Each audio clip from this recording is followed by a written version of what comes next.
otsingufondi kohta, nagu sa palusid, et ma ütleks natukese, see on fantastiline võimalus tegelikult jällegi kogukonnal, inimestel, ettevõtetel aidata Eesti lapsi. Kaks asja, mida otsingufond võimaldab, üks on see, et kui on üle 5 päeva läheb maastiku otsingud, siis te kujutate ette, et need kulud lähevad dramaatiliselt ka ülesse. Kütus, tehnika, need valgused, generaatorid, asjad, väga kallid.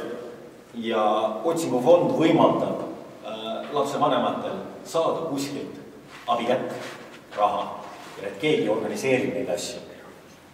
Teine abikäsi, mida me loodame ulatada, on see, et kannatanu soovib, kui on huvi, siis me saaks palgata kogenud uurijaid, kriminaliste.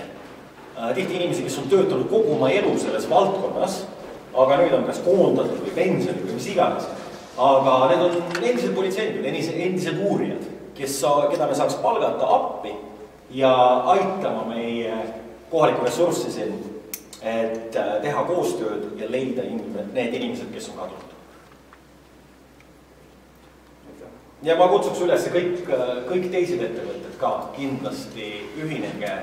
Kui mina kuulsin sellest, et selline algatus on Eestis ja ma mõtlesin selle peale, et mul on enda 3-aastane poiss, et kas ma olen teinud kõik, mis võimalik, et teha tema elu siin Eestis turvaliseks, siis ma pidin tõdema, et ei ole, et võiks teha rohkem. Ja ma väga loodan, et läbi selle organisatsiooni ma saan teha natuke rohkem, et aidata neid peresid ja teisi Eesti peresid.